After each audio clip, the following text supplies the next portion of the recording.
बिस्मिल्लाहिर्रहमानिर्रहीम। देखिए, एज़ोस्पर्मिया है ना, स्पर्म काउंट का नील हो जाना। जब भी सीमेन एनालिसिस आप कराते हैं तो स्पर्म काउंट आपके ज़ीरो आते हैं। ये कंडीशन आजकल बहुत ही कॉमनली जो है लोगों में पाई जा रही है, और स्पेशली यंग बच्चे जो शादी कर रहे हैं आजकल, बेबी के लिए प्लान करते हैं और उनके यहाँ बच्चे जो हैं नहीं हो पाते हैं, उनकी वाइफ प्रेग्नेंट नहीं हो पाती हैं, और उनके अंदर जो कोज़ हमें मिलता है वो यही एज़ोस्पर्मिया देखने को मिलता है। एज़ोस्पर्मिया के बारे में हमने आप लोगों को बहुत मर्तबा बताया हुआ है कि एज़ोस्पर्मिया बेसिकली क्या होता है, एज़ोस्पर्मिया कितने टाइप का होता है, एज़ोस्पर्मिया के क्या क्या कॉजेज़ होते हैं, और ट्रीटमेंट के उन कॉजेज़ के अकॉर्डिंग क्या क्या ऑप्शंस होते हैं। ये सारी चीज़ें हमने बहुत मर्तबा आप लोगों से डिस्कस की हुई है।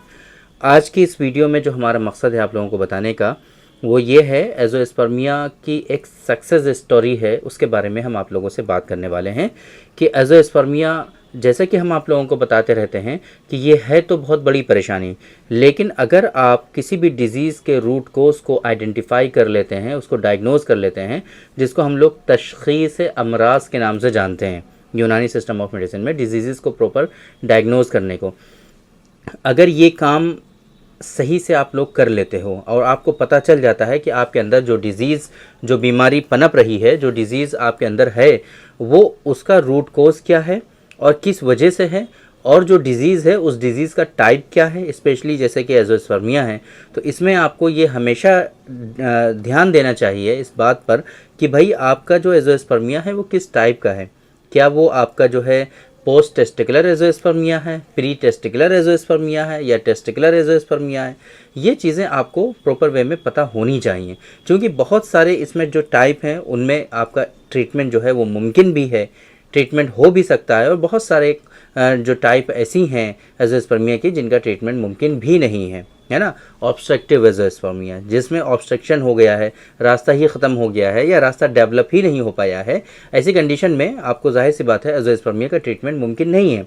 हो सकता है स्पर्म काउंट अंदर आपके मिल जाए, हो सकता है स्पर्मेटोजेनेसिस हो रहा हो, बट वो बाहर आने का रास्ता ही नहीं है, इस वजह से एज़ोस्पर्मिया का ट्रीटमेंट मुमकिन नहीं है और स्पर्म आपके बाहर नहीं आ सकते हैं। तो ऐसी कंडीशन में अगर आप स्पर्म काउंट को बढ़ाने की मेडिसिन ले रहे हैं, दवाओं पे दवाएं ले रहे हैं, इलाज पे इलाज ले रहे हैं, डॉक्टर्स पे डॉक्टर्स बदल रहे हैं, तो जाहिर सी बात है ये कंडीशन आपकी क्योर होने वाली नहीं है ना। कौन कौन सी कंडीशंस क्योर हो जाती हैं ये आप हमने बहुत मरतबा बताया हुआ है। आज की इस वीडियो में जो असल मकसद है हमारा आपको बताने का, वो सक्सेस स्टोरी है, जो एक पेशेंट के बारे में हम डिस्कस करने वाले हैं जो एज़ोस्पर्मिया के पेशेंट थे और उनका अल्हम्दुलिल्लाह काउंट आ चुका है। वो रिपोर्ट के साथ आज के इस वीडियो में हम आप लोगों को दिखाने की कोशिश करेंगे। मेरे बारे में तो आप जानते ही हैं, मैं हूँ doctor Nizamuddin Qasmi, as a sexologist and infertility specialist. हम पिछले 11 सालों से वर्क कर रहे हैं। यह हमारा सेंटर सायरा हेल्थ केयर है, बाराबंकी उत्तर प्रदेश में सिचुएटेड है। हमारे यहाँ प्योर हर्बल मेडिसिन के थ्रू क्योरेबल ट्रीटमेंट देने की कोशिश की जाती है। अगर आपको सेक्सुअल डिसऑर्डर्स हैं, अगर आपको इनफर्टिलिटी है, आपको एज़ोस्पर्मिया है, ओलिगोस्पर्मिया है, टेराटोस्पर्मिया है, एस्थेनोस्पर्मिया है, या एग्लूटिनेशन पॉजिटिव आ रहा है, इस तरह की कोई भी कंडीशन है ना, आप एक मतलब हमारे सेंटर सायरा हेल्थ के तशरीफ़ ले आइए। हम इंशाल्लाह पूरी कोशिश करेंगे कि आपको इन परेशानियों से राहत दिला सकें, निजात दिला सकें और इन डिजीज़ को क्योर कर सकें। अगर आप दूर हैं, किसी दूसरी कंट्री में हैं, अभी आप नहीं आ पा रहे हैं, तो आपके लिए हमारी वेबसाइट है www.sairahealthcare.com। इस वेबसाइट पर विज़िट करके आप दुनिया के किसी भी कोने से अपना अपॉइंटमेंट शेड्यूल कर सकते हैं। डायरेक्टली आप हमसे ऑनलाइन कंसल्ट भी कर सकते हैं।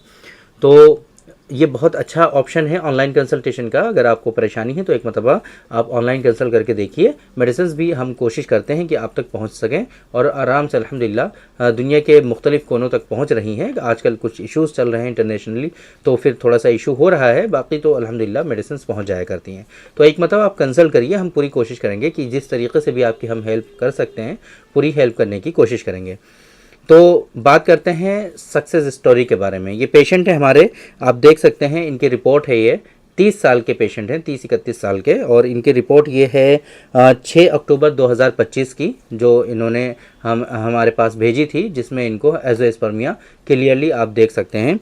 इसमें इनका जो टाइमिंग है कि जिस टाइम पे इन्होंने जो सैंपल सबमिट किया है वो भी अवेलेबल है इस रिपोर्ट में, किस टाइम पे एग्जामिनेशन किया गया है 5 मिनट के बाद ही, वो भी इसमें अवेलेबल है। कितने दिनों के गैप के बाद इनकी ये जांच हुई है वो भी इसमें मेंशन है। 3 दिन के बाद इन्होंने ये जांच कराई है इन्होंने। और इसके अलावा इसका जो है लिक्विफिकेशन जो है 37 डिग्री सेंटीग्रेड पर इनका जो है 30 मिनट्स का टाइम है लिक्विफिकेशन का। और इसी तरीके से वॉल्यूम इनका काफ़ी ठीक है, 2.6 ml इनका वॉल्यूम आता है। अपीयरेंस इनका बिल्कुल सही है, कलर भी ठीक ठाक है, विस्कोसिटी जो है बिल्कुल नॉर्मल है, पीएच भी इनका नॉर्मल है। अब ये सारी चीज़ें जो सीमेन के बारे में थी वो ऑलमोस्ट इनकी सारी चीज़ें नॉर्मल हैं। लेकिन अब जब नीचे हम काउंट की बारी आती है, जब हम देखते हैं टोटल स्पर्म कंसंट्रेशन, तो उसमें क्लियरली मेंशन है एजोस्पर्मिया, मतलब काउंट ज़ीरो है। अब इसमें इनको बिल्कुल भी काउंट नहीं है। अब जाहिर सी बात है जब काउंट नहीं है तो उसमें हम आगे कुछ भी हमें देखना नहीं है कि भाई स्पर्म की मोटिलिटी वो भी ज़ीरो आएगी, है ना। Grade A, grade B, grade C सारी मोटिलिटी जो है वो ज़ीरो है। एग्लूटिनेशन के बारे में क्या ही कह सकते हैं, पस सेल्स इसमें कुछ है नहीं। तो इस तरह की आप देख सकते हैं कि क्वालिटेटिव फ्रक्टोज जो है उसके बारे में भी इन्होंने मेंशन किया नहीं था। हालांकि यहाँ पर थोड़ा सा डाउट हो रहा था कि भाई कहीं ब्लॉकेज तो नहीं है इनको, है ना। वो चीज़ें भी कंफर्म की गई थी दूसरी रिपोर्ट से, ब्लॉकेज नहीं था इनको। फिर एक डाउट जाता था कि भाई कहीं इनको ऐसा तो नहीं है कि मैचुरेशन अरेस्ट हो गया हो, स्पर्मेटोजेनेसिस स्टॉप हो गया हो, कहीं ऐसी कोई कंडीशन तो नहीं है। बट हमने इनको रिकमेंड भी कर दिया था एफएनएसी कराने के लिए, इन्होंने कराया नहीं, थोड़ा सा वेट किया, ट्रीटमेंट कंटिन्यू किया और उन्होंने फिर थोड़े दिनों के बाद दोबारा से जांच कराई है। जो आप ये रिपोर्ट देख सकते हैं इनकी, जो इन्होंने 25 तारीख को की थी, 25 मार्च 2026 को। और इसमें देख सकते हैं कि पूरी सारी चीज़ें वो फिर से वही उसी तरीके की मेंशन है यहाँ पर। और इनका जो वॉल्यूम है 2.1 ml है, अभी भी नॉर्मल है। लिक्विफिकेशन टाइम भी इनका इंक्रीज़ हो गया है, 40 मिनट्स तक आ रहा है अभी, वो भी ठीक है ना। 3 डेज़ के गैप के बाद इन्होंने कराया है। विस्कोसिटी नॉर्मल है, पीएच नॉर्मल है। और अब इनका आप देख सकते हैं कि स्पर्म काउंट जो है, कंसंट्रेशन जो है वो 5 मिलियन पर ml आता है। और टोटल स्पर्म कंसंट्रेशन 5 मिलियन पर ml आता है। मोटिलिटी अभी जाहिर सी बात है ट्रीटमेंट इनका चल रहा है, अभी जो है नॉर्मल तो नहीं हुई है रिपोर्ट इनकी। बट ये जो है रिपोर्ट एजोस्पर्मिया से ओलिगोएस्थेनोस्पर्मिया में कन्वर्ट हो गई है इनकी ये रिपोर्ट। और आप देख सकते हैं कि इनका काउंट भी अल्हम्दुलिल्लाह अभी 5 मिलियन पर ml आ रहा है। मोटिलिटी 10% है इनकी, ग्रेड ए 10% है, बी 40% है, सी 50% आ रही है। पस सेल्स इसमें इनके जो है 4 to 6 आ रहे हैं। और आप देख सकते हैं नीचे सीमेन फ्रुक्टोज क्वालिटेटिव टेस्ट जो है वो भी इनका पॉजिटिव आ रहा है। तो ये रिपोर्ट के थ्रू आप लोगों को इस वजह से हम दिखाने की कोशिश करते हैं ताकि आप लोगों के अंदर एक कॉन्फिडेंस डेवलप हो सके। ये जो पेशेंट हैं इनको खुद भी कॉन्फिडेंस नहीं था, इन्होंने खुद भी ट्रीटमेंट बहुत ही सोच समझ करके और बहुत ही मतलब शक और शुबहात में इन्होंने कंटिन्यू किया था।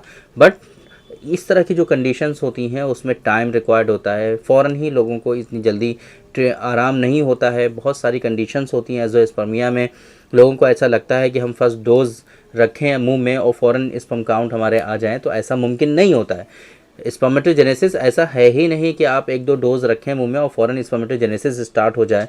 स्पर्मेटोजेनेसिस जब स्टार्ट हो भी जाता है तब भी आपके सीमेन में स्पर्म काउंट आने में टाइम रिक्वायर्ड होता है, फ़ौरन ही स्पर्म काउंट जो है वो नहीं आ जाया करता है आपके सीमेन एनालिसिस में। तो इसलिए इन सारी चीज़ों पे फोकस किया जाता है और टाइम जो रिक्वायर्ड होता है वो टाइम के लिए जो है वेट किया जाता है। उसके बाद सीमेन एनालिसिस कराया जाता है और प्रॉपर डायग्नोसिस भी बीच बीच में जो इन्वेस्टिगेशंस रिक्वायर्ड होते हैं वो भी आपको जो है रिकमेंड किए जाते रहते हैं। तो इस तरह की रिपोर्ट्स आपको देखने के बाद होपफुली आप लोगों की समझ में आया होगा कि अगर एजोस्पर्मिया है तो इसका मतलब हरगिज़ ये नहीं है कि आप बाप नहीं बन सकते हैं, आपके यहाँ बच्चे नहीं हो सकते हैं, है ना, आप बेबी प्लान नहीं कर सकते हैं। हरगिज़ ऐसा नहीं है। एजोस्पर्मिया की बहुत सारी ऐसी टाइप होती हैं कि मैक्सिमम टाइप्स का ट्रीटमेंट अल्हम्दुलिल्लाह हमारे यहाँ मुमकिन है यूनानी सिस्टम ऑफ मेडिसिन के थ्रू। आप एक मरतबा अपनी रिपोर्ट्स के साथ कंसल्ट करिए, हमारे यहाँ पर तशरीफ़ लाइए या फिर ऑनलाइन हमारी वेबसाइट पर जाकर के अपना अपॉइंटमेंट शेड्यूल करिए और कोशिश करिए कि प्रॉपर वे में सारी जो रिपोर्ट्स हैं वो आप लेकर के आएँ या हमको अपॉइंटमेंट से पहले शेयर करें। तो उम्मीद करते हैं कि आज के इस वीडियो में जो इन्फॉर्मेशन हमने आप लोगों को डिलीवर करने की कोशिश की है वो आप लोगों को ज़रूर समझ में आई होगी और आज के इस वीडियो से आप लोगों को ज़रूर फ़ायदा हुआ होगा। तो थैंक यू वेरी मच, बहुत बहुत शुक्रिया आपका। आज के इस वीडियो में इतना ही। इंशाल्लाह कल फिर मुलाकात होगी आपसे एक दूसरे वीडियो में, हम डिस्कस करेंगे आपसे एक दूसरे टॉपिक पर। तब तक के लिए आप हमें इजाज़त दीजिए। अस्सलाम वालेकुम।